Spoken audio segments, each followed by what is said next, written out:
Have you ever wondered, what if there was a way to trick the algorithm? And by trick, I mean just imagine for 1 second that you have listed your offer, and almost immediately the algorithm sees it and kind of says, wow, this is the offer I have been waiting for. And because of that, the algorithm picks it up and takes it directly to the first page, and not just the first page, to the number one item on the first page, where everybody can just kind of buy your item. And it will be interesting, very amazing. But in this video, I'm going to be giving you 3 ways that you can actually trick the algorithm, so that the algorithm will almost certainly bless your offer each time you list a new item onto eBay. First things first, I've been on eBay for a very, very long time. And when I started eBay many years ago, there was one thing I was always obsessed about. How is it that some people just maintain the top position on the eBay search while others kind of struggle?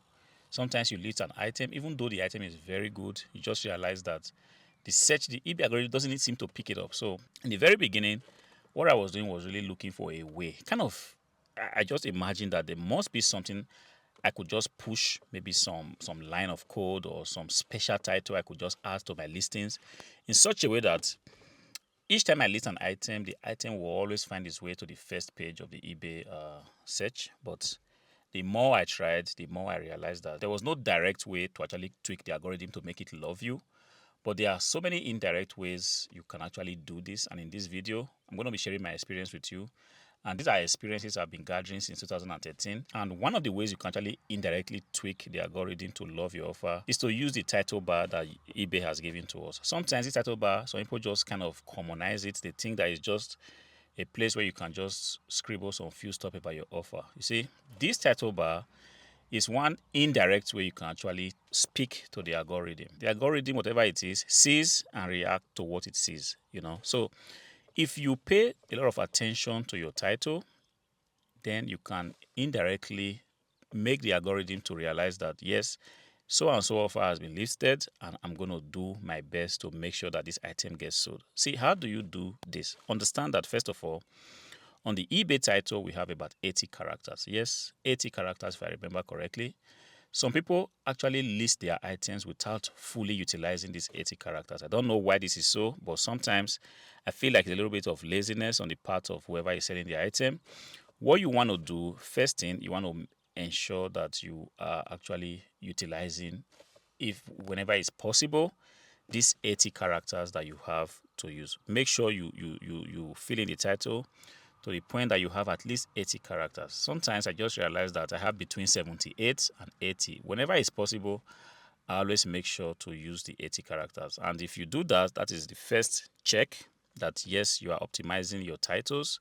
One thing the algorithm understands very well is whatever you have written at the very beginning of your title. So if you have, for example, a desktop PC, I would want to advise you that you always start with the brand name. Let's say you have a desktop PC from the brand Dell. So you want to list it first with the brand name, followed almost immediately by the model number where it's possible. So if you have a Dell desktop PC, let's say a Dell Optiplex 7020, you want to list it like Dell Optiplex 7020 small form factor PC or mini PC. See, the name, the brand name, and the model number always certainly needs to come together. So it could be something else, it could be this microphone, then it's going to be Rode, because this microphone is from the company Rode.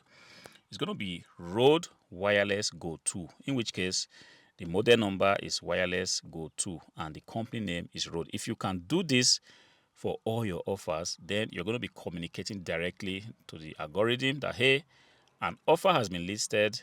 It's a Rode Wireless Go 2, for example, or it's a Dell Optiplex mini PC, or sometimes I see people list, they want to sell a hard drive.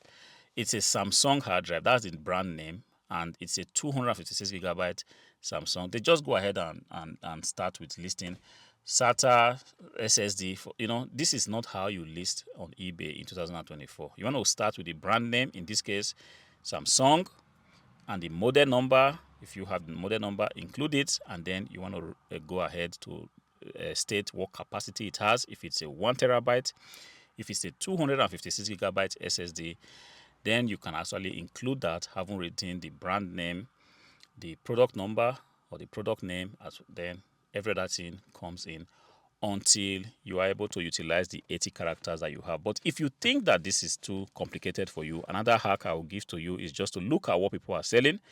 Go to the eBay listing, search for the product you want to sell, and see which listing is currently on the first position, and just take the title and look for a way to tweak the title. See, you may not have to copy word for word, but I've also seen on eBay where people just copied word for word the same title. There's no rule that says you can actually copy somebody else's title if it's you are selling exactly the same item, but if you can give it a little tweak, it will be kind of better. But if you just cannot come up with the syntax, how you need to place things, just go ahead, check what the first offer is, and pretty much take the offer, pretty much take the title, and just put your spin on it while trying to keep the original keywords as much as possible. The next way you can indirectly trick or speak to the eBay algorithm is for you to utilize the item specifics on your listing page. You see, take a look at the listing page. You have item specifics. Some are required, in which case you cannot complete your listing without filling them, like the product name, product number, or stuff like that. But there are other item specifics that are not required, but they are necessary for you to actually create the perfect listing. I've seen instances where people just pay more attention to only filling out the required feed of the item specifics, and they just kind of ignore the other item specifics that are not mandatory or required. But believe me, this is another way you can actually trick or speak to the algorithm. If you can, please, I really do advise that you try as much as possible to fill out every item specifics that you have on your listing page, because you never can tell what the buyer is actually using to filter your listing, the item he or she is searching for. Imagine that you are buying an item either on Amazon or eBay. How would you proceed to looking for the item? Sometimes you search with the name, like we talked about, the product name, the product number, and sometimes when you have the results displayed, you go ahead to begin to filter out the items you are not interested in. And sometimes buyers actually filter the search using some of those non-required item specifics. And if you have not been fortunate to have filled out the item specifics, you just realize that somebody searches online and your item is not found. You never can tell who the customer is, who is a serious buyer. So always make sure as much as you can. Yes, I understand that when you really want to do these things the way it is, then you realize that to create one listing might take you longer time. Typically, when I set up a listing on eBay, it takes me about 1 hour to set up one complete listing. And because I have variation listings, I have a lot of pictures, and sometimes I make my descriptions. When I take time to fill out all these item specifics, it doesn't matter if it's required or not required. I just go ahead to fill it as much as I know that this is a potential detail that might be interesting to the buyer. I realize that each time I do this, I always get a better impression on my offer. The third way you can directly trick the eBay algorithm is to always make sure you have an item with the best market price on the platform, because eBay is pretty much a price game, at least speaking from my own experience. The cheaper the item is in comparison to the market price, the more the algorithm is just going to push your item to the first page, especially if you are selling the item in the same condition as what others are selling. Let's take a hypothetical example. Assuming you have a laptop, very clean condition, you've done all the other necessary things that you need to do, title have been put in place, the description, item specifics have been filled out correctly. If another seller has done the same thing, you now realize that both of you have to only compete on price. And in this case, if the seller has a price for say 20 euros or $20 as the case may be, and you have your price say $15, the algorithm has a way of pushing your item to the first point. This is what I've noticed, and it's pretty much so for different categories. At least in electronics, I've noticed it. Sometimes I have the same computer, the same configuration, and just because somebody else is selling this computer cheaper than my own listing, I just realized that the person's listing is always on the first spot. Yes, once in a while this rotates, but I realized that if you just go on the eBay platform, at least you refresh it once or twice, the cheapest offer most times always occupies the first or the second spot on the search page. So how do you ensure that you have the best price? It all goes back again to what price you are paying for your item. So what's the deal? Before you go out to buy stuff, make sure that you've done your due diligence. Check first to see what price the item is selling. before you exchange money for the item in question.